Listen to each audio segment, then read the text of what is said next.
ProAgni ProTect is a revolutionary range of supplements and feedstocks and feeds for livestock that lower methane emissions from sheep and cattle without using antibiotics, decreasing a producer's environmental footprint without increasing costs. ProAgni was mentored by Brad Goldthorpe, and today Warren Lee will be presenting and then joined by Lynn Campbell for Q&A. Please welcome them to the stage.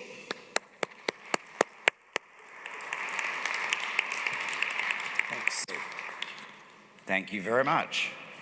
I'm Warren Lee, ProAgni's Commercial Director, and it is amazingly fabulous to actually be here three-dimensionally. It's an absolute privilege. These two headlines from the New York Times won't surprise anyone. What might surprise you is the top one was published in 1989. In the last 33 years, nothing has happened to reduce methane output from livestock.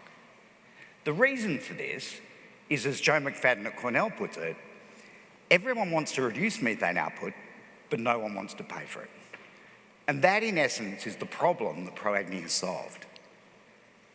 By making feed supplements that make animals more efficient, we can generate cost savings in the hands of farmers and a sustainability dividend that we all want. When we started the company, we put this scorecard on our website. It's a model that updates regularly depending on how much product we've sold. It also details the problems that we address. It seems weird to talk about methane in the middle of COP27, but I'm going to do it anyway. Livestock produce about 15% of greenhouse gas emissions. It's mainly methane. And the importance of methane is because it has a short half-life, short-term methane reduction has a massive impact. We also remove antibiotics from feed. The amount of antibiotics in the feeding system, about 70 to 80% is fed to animals, is creating antimicrobial resistance, leading to things like MRSA. It's a petri dish for resistance. And the key thing here is that most of those antibiotics aren't used as antibiotics, they're used as growth promoters. So simply removing them has an economic cost. Now, those two things are existential issues, as we heard this morning. But the cost of food and the profitability of farming is also an existential issue. And we cannot solve the first two at the expense of putting farmers out of business or increasing the cost of food. We save farmers money. And it's not a typo, it's on the slides twice, because it's that important. We've had wide market acceptance, it's based on science and results, and we've won multiple awards. Just before we got on the plane, we won the Australian Technology Competition, which was kind of a bit of a thrill. Here's what we look like through the customer's eyes. This is Rob and Jude Cook, some of our early customers.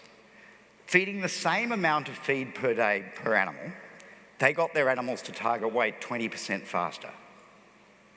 The net impact of that was they spent 20% less on feed. That saved them about $250 per head.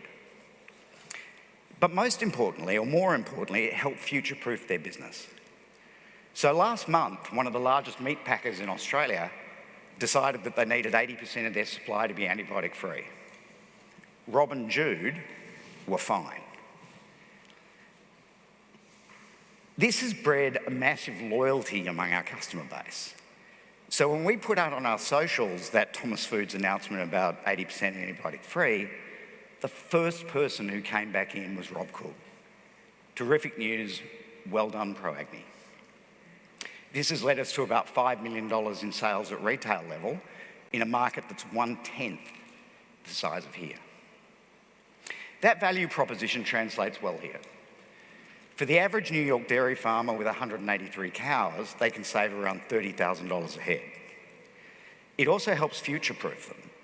The New York Climate Act has some of the biggest methane reduction targets in the country, 40% by 2030. There's even a bill before the New South Wales legislature, the New York legislature, to reduce antibiotic use in farming as well. So all of those issues are relevant. If we look at beef operations, which tend to be larger, the feed savings are massive and the future-proofing is equally important. The US methane pledge is targeting 30% reductions by 2030, and increasingly antibiotics in the beef supply chain is becoming an issue. McDonald's has announced a review and they buy 800 million pounds of beef a year. Our ability to deliver cost savings to farmers while producing a sustainability dividend is genuinely unique. All of the other methane solutions on this slide, well, the ones that are in market anyway, are just another thing a farmer needs to buy. So unless a consumer or a regulator or someone pressures them into it, they have no particular reason for doing it. No one wants to pay, as Joe McFadden says, and with ProAgni they don't have to. How the product works is relatively simple. The key is that humans digest and cattle ferment. So that fermentation process is entirely driven by bacteria. Efficient fermentation by good bacteria means less waste and less feed. And our products support those good bacteria. When we started marketing, it was hand-to-hand combat. We didn't have a reputation, we didn't have results, and it was difficult. What we're seeing now, though, is we're seeing pull-through. The demand from end consumers and a corporate sustainability focus is basically pushing farmers to test our products. This comes from odd directions. We had one customer who ignored us for a year and a half and then suddenly started talking to us because his bank had offered him a discount on his banking facilities if he had a green story. So needless to say, he came straight back in. We get a margin of around $20 per head per year. On this, with 23 million head on feed in the US, that's a $23 million revenue opportunity. That's at 5%. The entire US market at that $20 a head margin is $460 million. The global market is $6 billion. And even that as a percentage of the global feed additives market of $40 billion isn't a whole lot. Our business model allows for rapid scale and low capital deployment. We partner with local mills and we license them the formulation.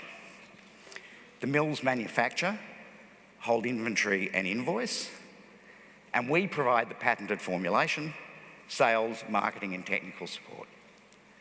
We've also been very successful leveraging non-dilutive grant funding and will continue to do so.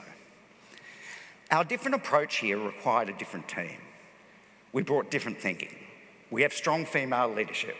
Fiona, one of the founders, is a renowned leader in women in ag in Australia. Between the 10 of us, we have 20 degrees, 3 MBAs, 1 PhD, and extensive real-world experience in a vast number of disciplines. Most importantly, though, we have resilience. That team photo was pre-COVID, and everyone is still there. Which brings us to upstate New York. We already have manufacture and distribution in the US. We have NDAs in place with 2 upstate mills.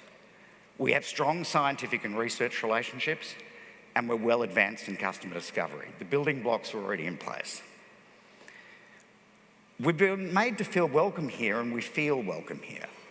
So Ash, our US VP, attended the Cornell Dairy Conference, and the Northeast Agribusiness and Feed Alliance published his review of that conference. So we're getting present. To be successful, we need to be part of an ecosystem. We need access to research. And Cornell is going to be one of the first institutions to commission new methane chambers later in the year. We need market access, and our product development path needs access to biotech.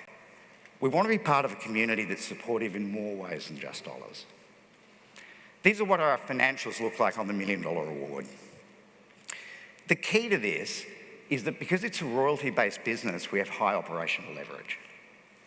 We have no cost of goods sold and very little capital investment. The other aspect of this is that we create a ripple effect in a local economy. So for every $1 of ProAgni revenue, we generate about $6 of revenue for others. Ingredient suppliers, the feed mills, the guys who drive the truck, none of that's our revenue, but it's jobs and economic activity that happens around us. What we're looking at here is creating 11 full-time jobs. That's needless to say, to start. And they're all high quality jobs, 2 general managers, and even the sales positions are graduate level. But perhaps the most important thing that we want to do is use a carbon and research manager to create a verifiable and tradable carbon credit for New York dairy farmers. That credit's probably worth about $10 a head, so that's nearly $2,000 for the average New York dairy farmer. This is Elanco's headquarters in Indiana. Elanco built a $6.5 billion business on creating economic efficiency in agriculture by putting antibiotics in to animal feed. We want to create the sustainable future of that business with the same scale and the same importance, but sustainably. And we want to do that here. Thank you.